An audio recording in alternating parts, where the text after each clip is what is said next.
ตอนนี้เขาไม่เอากินหรอกออฟนะ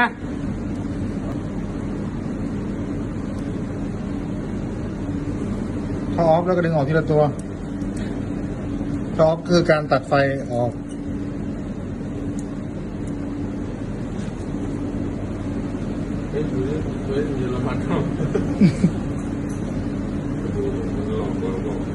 เมคอินสิงคโปร์นั่นอันนี้มาจากกิโลมันไม่ใช่เหรอไม่กินลิทูเนียนเฮ้ยมาจากเยอรมันแต่มันอาจจะชอบกินไม่รู้เผื่อมีอยากมีสาวจีนนะเดี๋ยวตอนนี้ผมเอาไปเทสได้ไหมผมไม่ได้อีกเฮ้ยน่าลืมรู้เพราะมัน1.5มีตัวต่าง